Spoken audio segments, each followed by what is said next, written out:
Hello there, YouTube. So, this is my top favourite books of all time video, 2023 edition. It's been a few years since I've done this, and my top list has changed.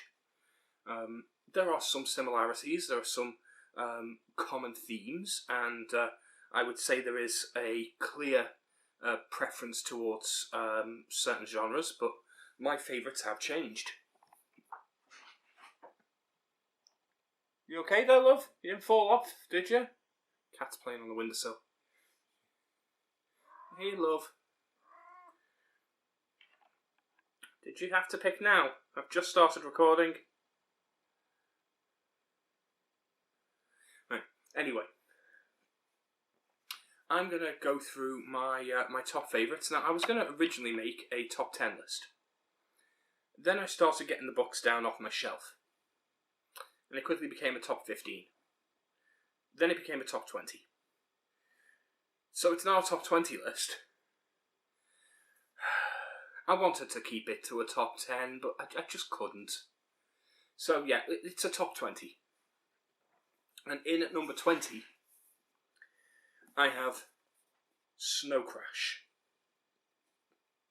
This is a somewhat satirical look at a cyberpunk future that feels like it has a level of subtlety that that a lot of people overlook. It is very obviously satire. This is no Neuromancer. It's obviously taking the piss out of a few things, but it's also starkly true to the direction we're going in. And there are parallels to reality I see in this book that I find fascinating. I don't want to say too much about any book because obviously I've got 20 to go through. But yeah, this is a sci-fi cyberpunk classic that I highly recommend people go to. It's one I keep going back to. So my number 20. My number 19, and yeah, I have a variety of genres on here. Moby-Dick by Herman Melville. I wasn't expecting Moby-Dick to make my list, but I find that I appreciate this book in a way that I wasn't expecting.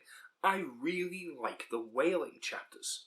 I like that it divides itself into these parts where you're sometimes taking part in the narrative, and other times you're just learning about pertinent parts of the world.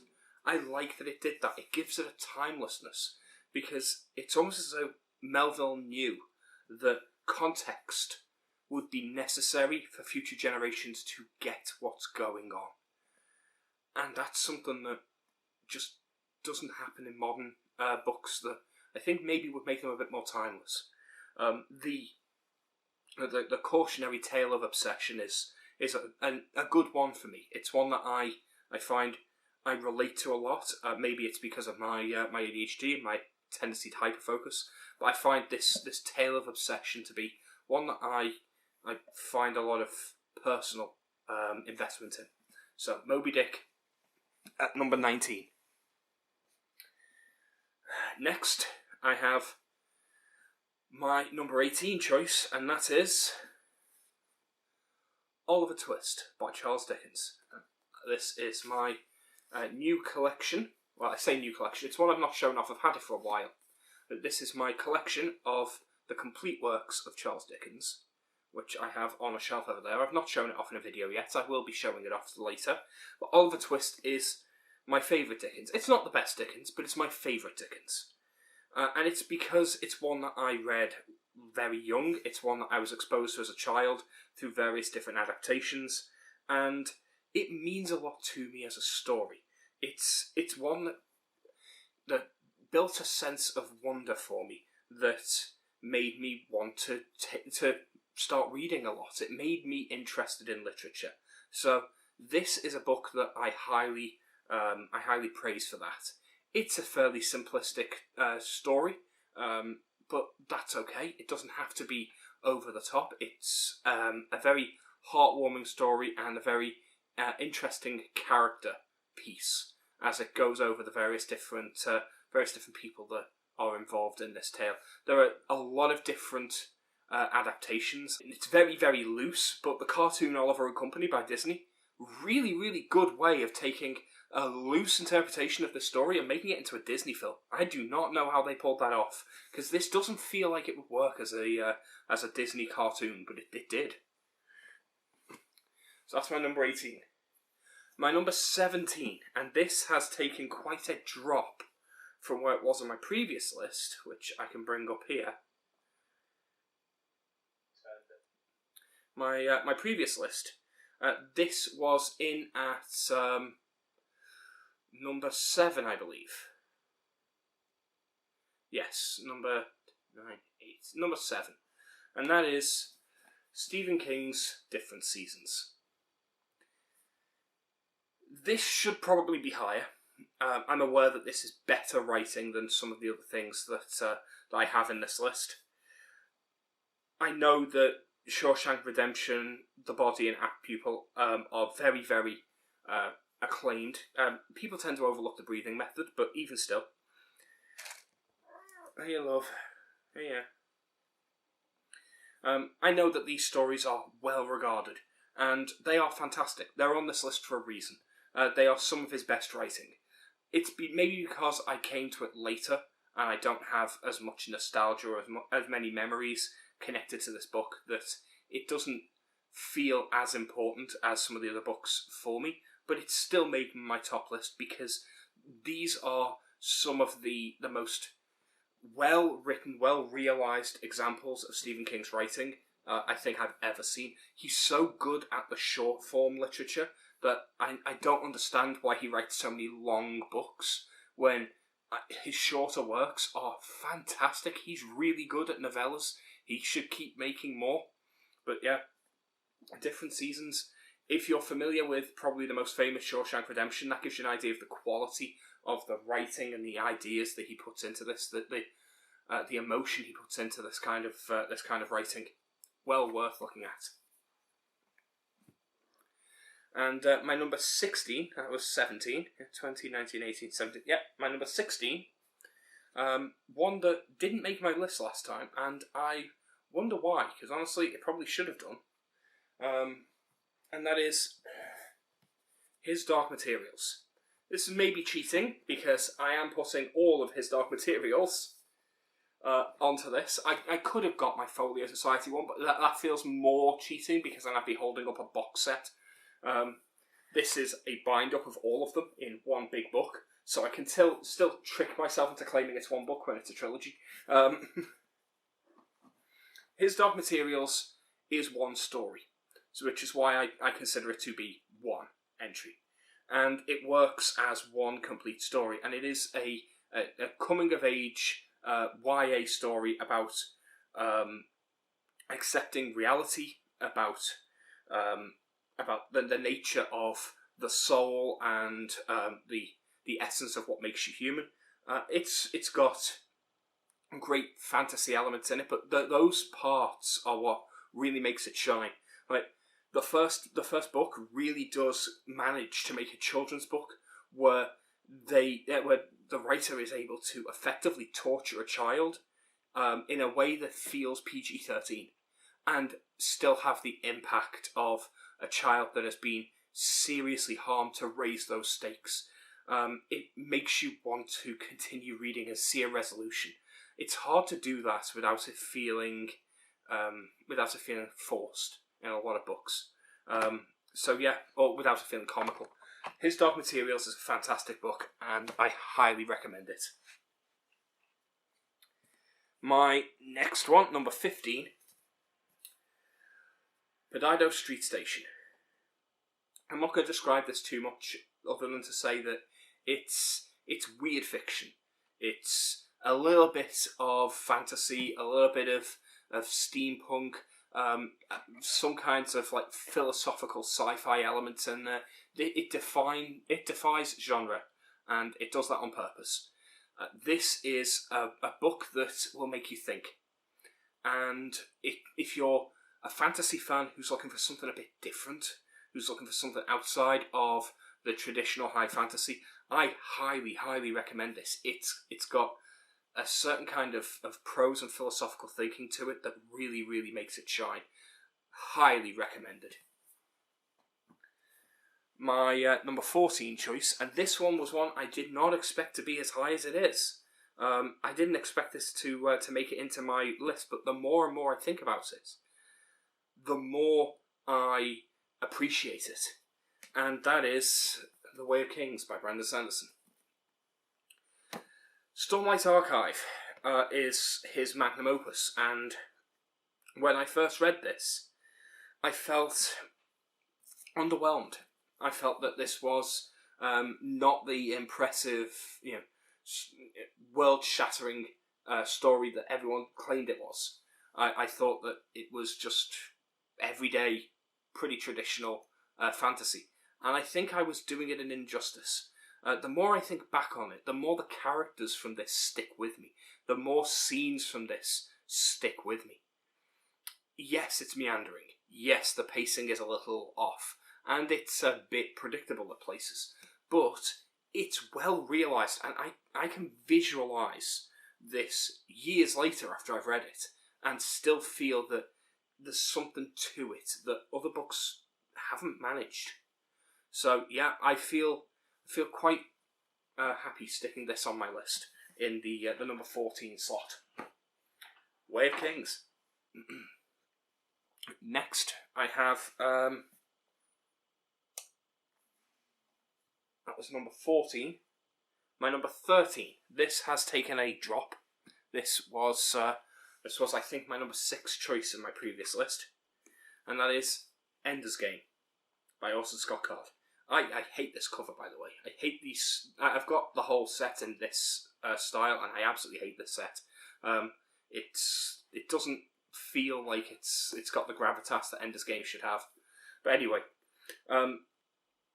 this is the best way I can describe it is if someone took elements of something like Harry Potter and Hunger Games and a few other of the coming of age stories and placed it in a sci-fi setting with an existential threat. That's how I'd describe that. It's one of the best written coming of age stories that I've ever read, and I highly recommend that you check this out if you like these like seminal space opera sci-fi stories, because when you get into this, it opens up a whole new world. It's a very short book by the standards of all the others I've got here, but when you read this, you can then go on to Speaker of the Dead, Xenocide, etc. You can also go to the spin-off books, Ender's Shadow and such, and it expands so much on this world. There's so much to it. And then if you find that those haven't satiated you, there's then the prequel series of books, where I've got all of those over there. They carry on the Swarm, so on and so forth. There's about 6 or 7 of them, I think, and they are also fantastic space opera, military sci-fi.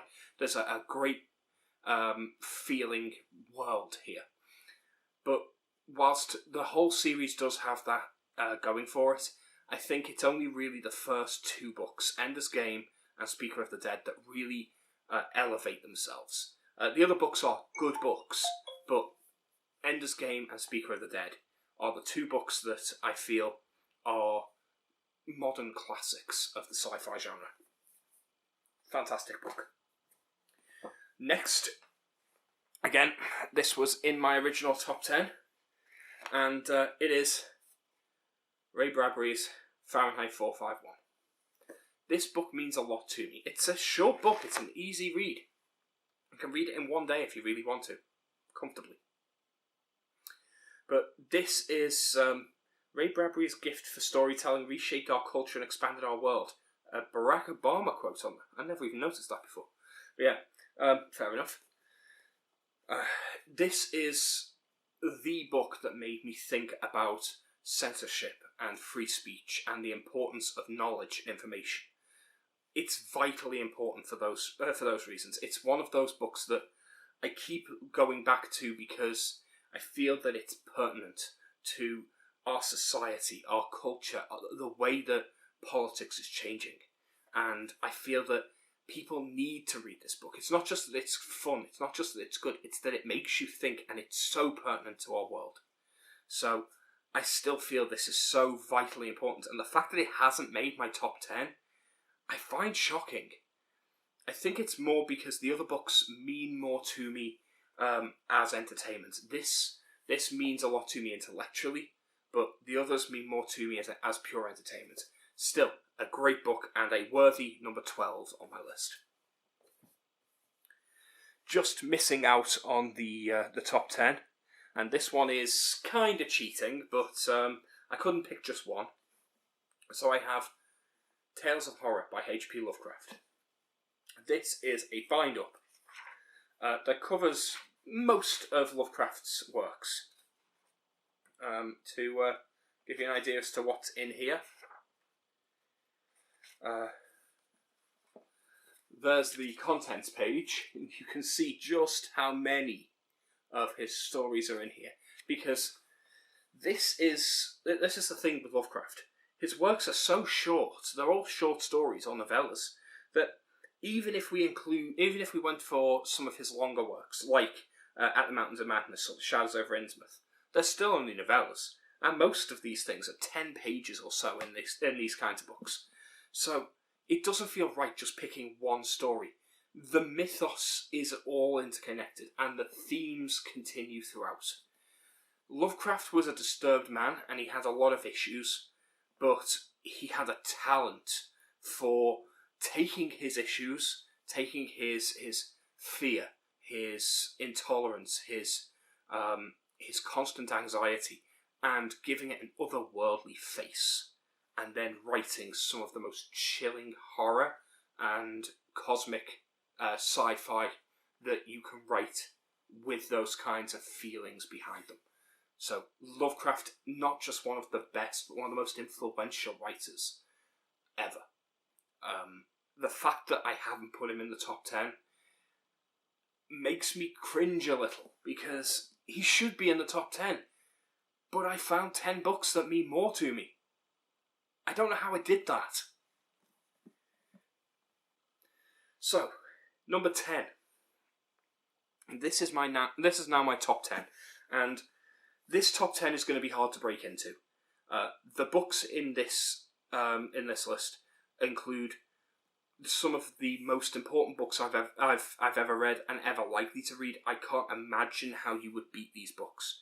So we'll see whether or not anything can surprise me. Like, a lot of books in the last few years have supplanted some of my favourites. Books that were in my top 10 are barely making my top 20 now.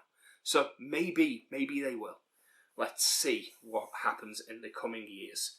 But at my number 10 slot, I have Interview with the Vampire. And here I have Anne Rice's The Vampire Chronicle, which includes the first 3 books. And whilst Interview with the Vampire is the book that I would pick, the 3 combined make one hell of a story. And The Vampire Chronicles, these 3 books, that's where you should stop, because it carries on after Queen of the Damned, but honestly it's not worth reading past Queen of the Damned. These 3 books are a tight world, and they are what I think of when I think vampire.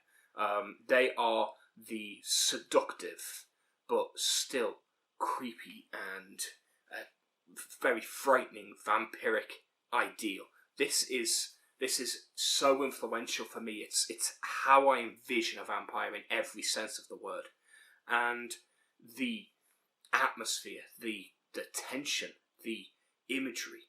It's so well realised. I can't think of a book that has managed to make me see that world so realised than this. It is just so real in my mind when I read it. I read this and I immediately imagine that vampires could exist. I know they can't, but it feels like they could when I read this. This feels like it could actually be a real interview. And that's special. So, one of the better examples of what I'd call the urban fantasy, the mix of fantasy and horror, where it's somewhere in between. A great entry and one I highly recommend. So, what's next? Because that was my number 4 choice in my original top 10 list. So, the fact that that's now at number 10 shows that there's plenty of books that have moved into my top 10 that weren't there last time. Number 9, I have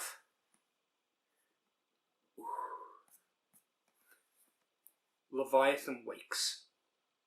Now, I could put The Expanse as a whole in here, but I don't want to. I want to put specifically Leviathan Wakes in here, because I feel that as an opening book, this one is special. This is a mixture of like a noir detective story and a space opera, and it is so well done that I couldn't put it down. It feels like a blockbuster Hollywood film in book form, which is exactly what the quote up here says. It really does feel like that. As close as you'll get to a Hollywood blockbuster in book form, it does feel like that. So I can't fault the way people describe it. I tried watching the TV show, and I felt the TV show was ruining the book. And the TV show is great. That's the level we're at now. As I watched the TV show, I felt I had to switch it off, because every episode I watched was effectively a spoiler for the book, and I was enjoying the book so much more than the TV show that I gave up on the TV show after only a few episodes. I'd rather get that story in book form, and that is not common for me. It takes effort for me to sit and read a book, whereas watching a TV show is passive entertainment. I can do that much more easily with my chronic fatigue and my ADHD. Sitting down and reading a book, once I've started, I'm fine, but just getting going, it's a lot of effort to get me to sit down and read the book, and I can tire quite quickly, so I'm lucky if I can read for more than an hour to 2 hours at a time. It means that anything that takes longer than a few hours to read, it really does push me if I want to actually read it. So I was surprised at just how addicted I became to this book, just how much I didn't want to put it down, just how quickly I read through it. Really, really good sci-fi. Well, is it sci-fi? This is a question I've asked before. I argue space opera isn't really sci-fi. It's not necessarily science fiction.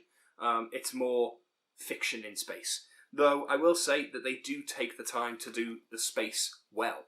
The way they touch on gravity and momentum, that is as accurate as you can get whilst maintaining this kind of action, fast-paced story. So there is a scientific element to it that I think I appreciate, and a lot of other people appreciate about the series.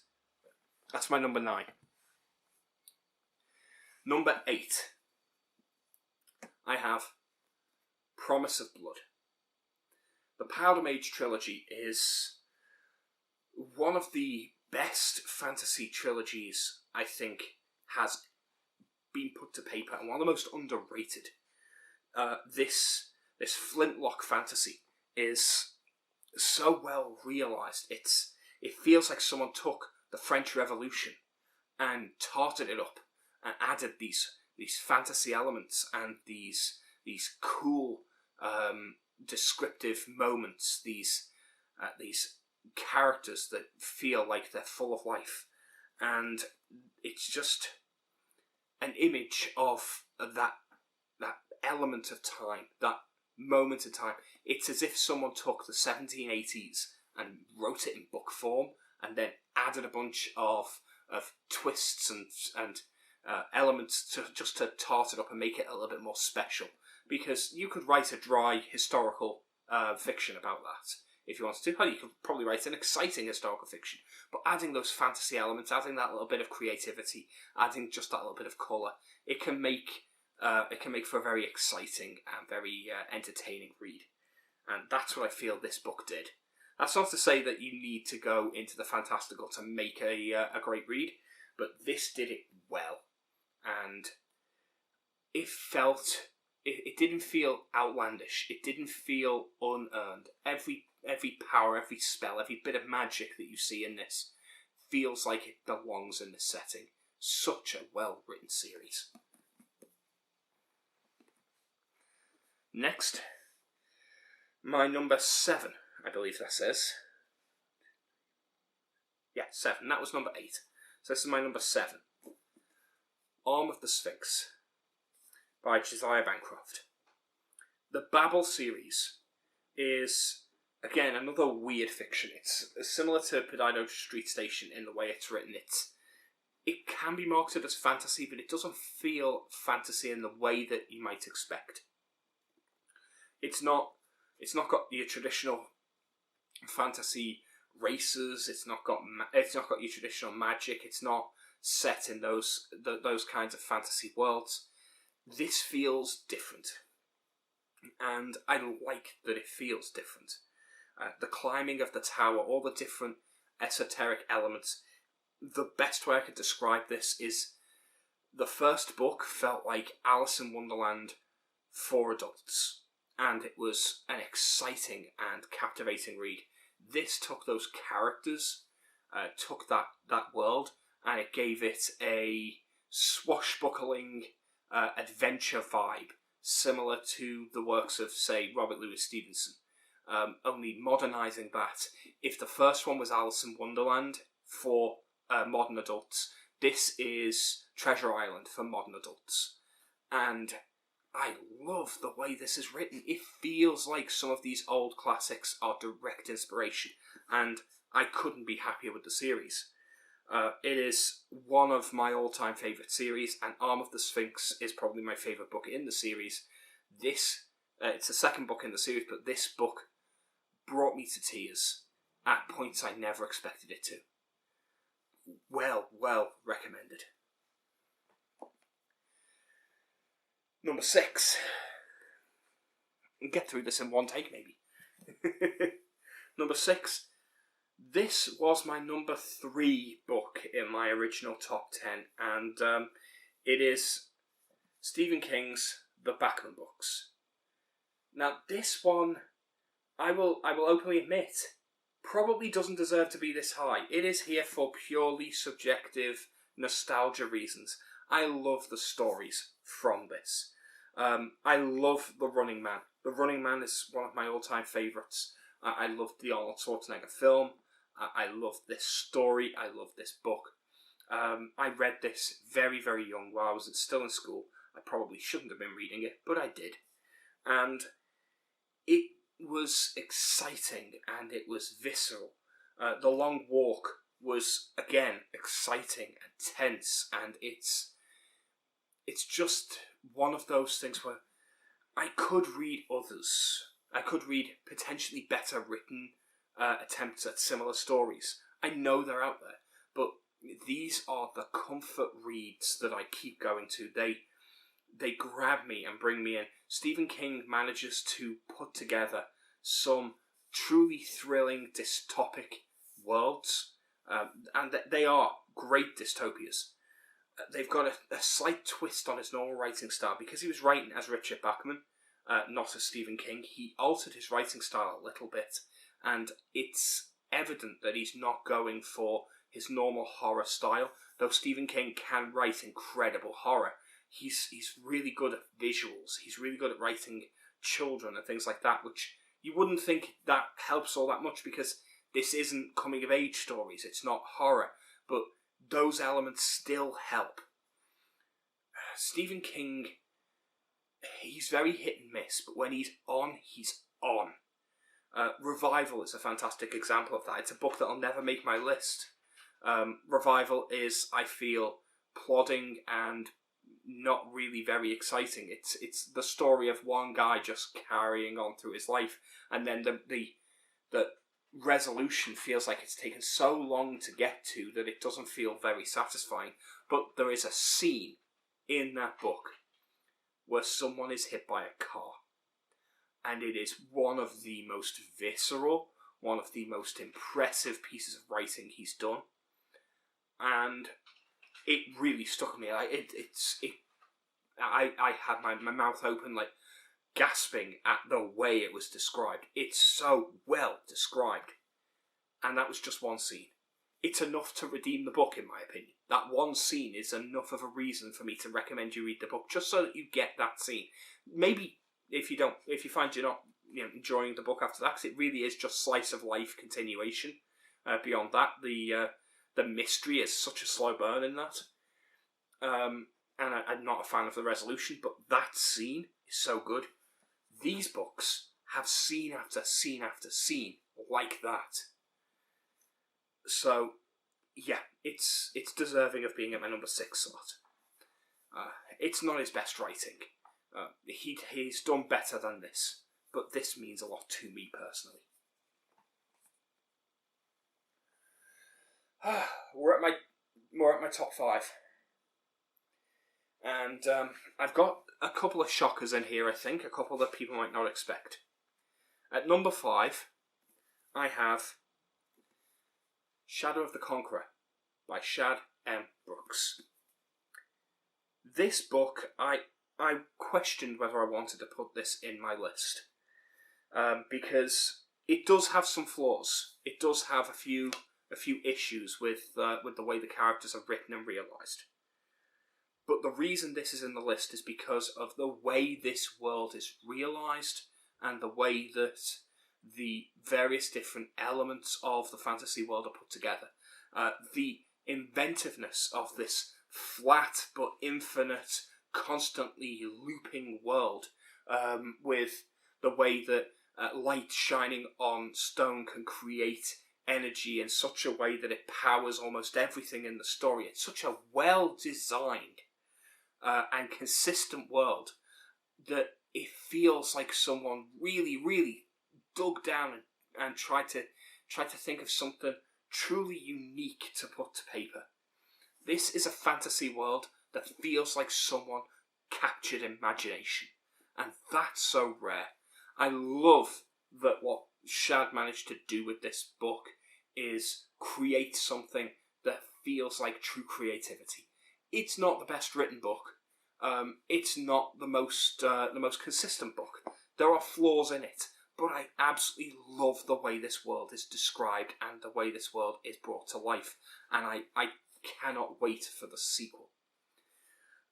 I do like the main conceit, the idea of the main character trying to seek not just redemption and forgiveness, but the answer to the question of whether he can be redeemed, whether there is such a thing as going too far to be forgiven. That was a very interesting philosophical point, and one that I thought was tackled well in this, but that didn't quite fulfill its promise yet. I think that the sequel could go into more depth and might be able to bring that round to full circle. If so, if Shadow the Conqueror is just part 1 of the Chronicles of Everfall being something so much more, this could go even higher. So I recommend this, like a self-published indie fantasy book that is so worth your time. My number 4 choice is even more contentious, I think, than sticking an indie book that most people haven't read on. And that is sticking something that some people claim isn't even a book at all. And that is the Magnus Archive. The Magnus Archive is a podcast. So, how can I justify sticking it on my top books list? Well, my justification is this. Are audiobooks books? If you say yes, and most people who aren't dicks say yes, then is an audiobook any different from a narrative podcast where someone's just telling you a fictional story? It's the same thing as I can see.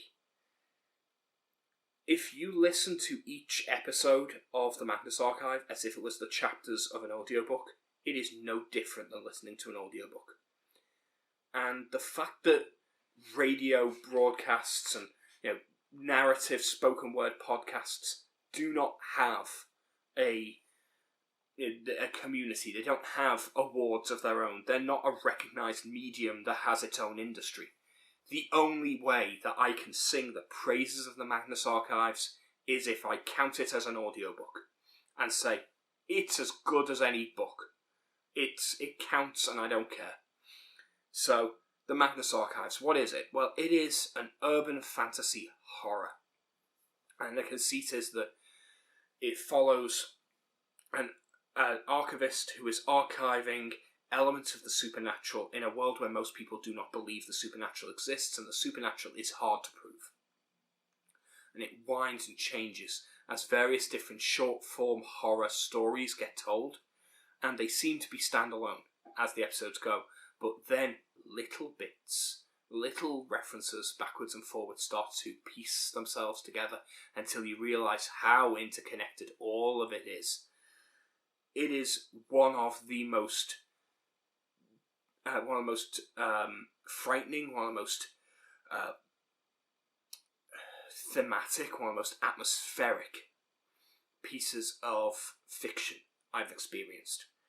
And I absolutely adore it. The Magnus Archives should be considered a book as far as I'm concerned. If you were to transcribe it and write it down as a book, there's no way in hell that it wouldn't be a bestseller. It is so good. The audio performance, however, I feel elevated even higher. I don't generally enjoy audiobooks. I find them difficult to listen to. I find them hard to concentrate on.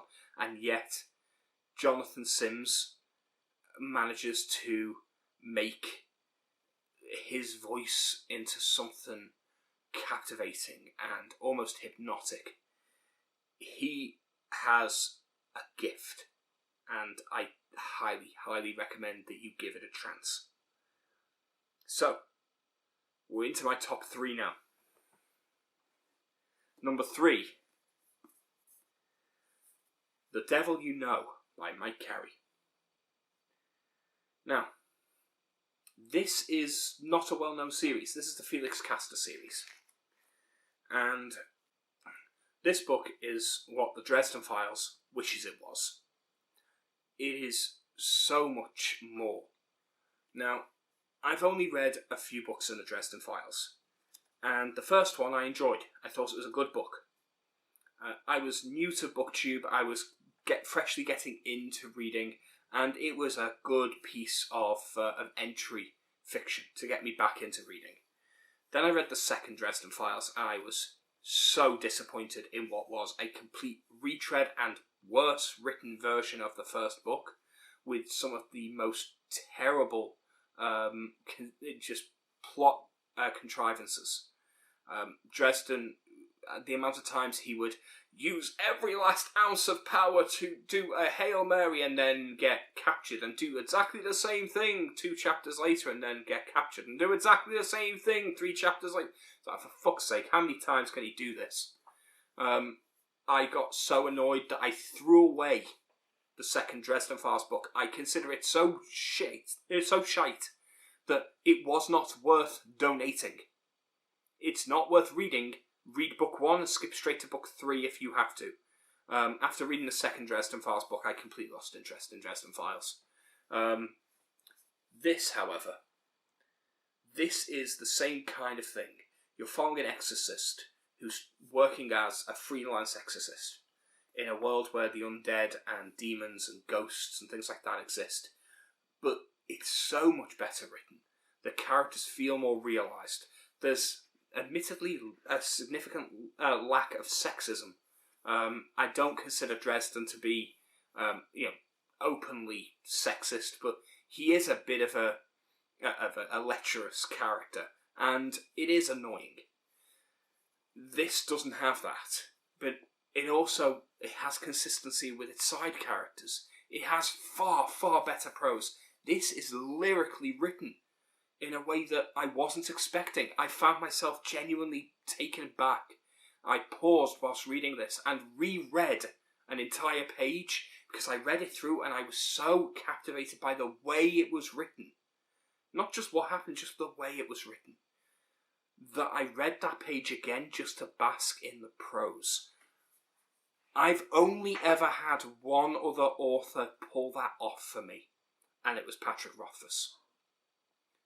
Mike Carey and Patrick Rothfuss, those are the only two who have managed to write prose good enough that I have stopped and reread a page just so that I could appreciate the structure of the prose.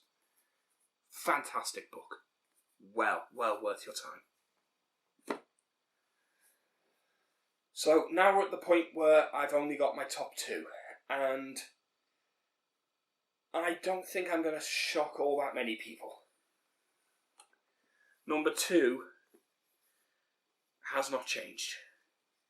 The Neverending Story. This is a custom-made version of the Neverending Story that looks like the book from the film. A lovely little keepsake. It is just the text inside. It is the actual novel. I have the illustrated edition from Folio Society, which is a nice edition to read from, but I do like having this as a display piece. It's nice to have just sitting there. But The Neverending Story is the perfect book for tales of corruption and morality and imagination and desires. It is the book you give to a child if you want them to become well-rounded people. This book teaches children how to think and feel, how to be conscientious, compassionate, decent people. That's what this book is.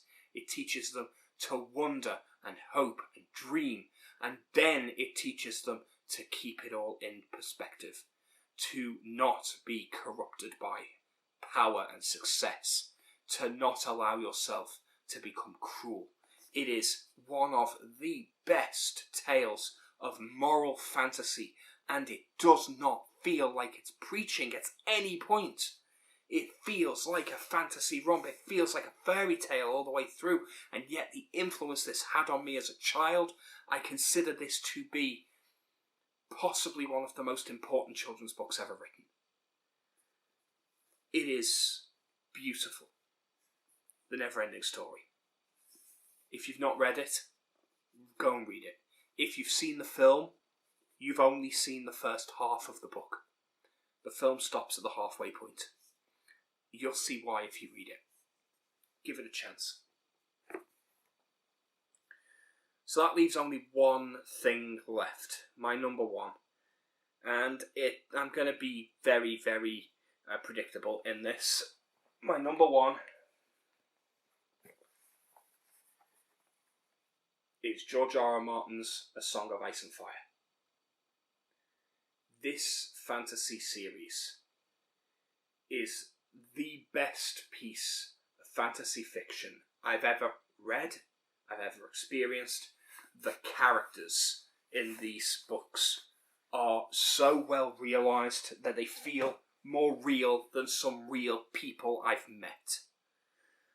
The stories told through these books ring true and feel so alive.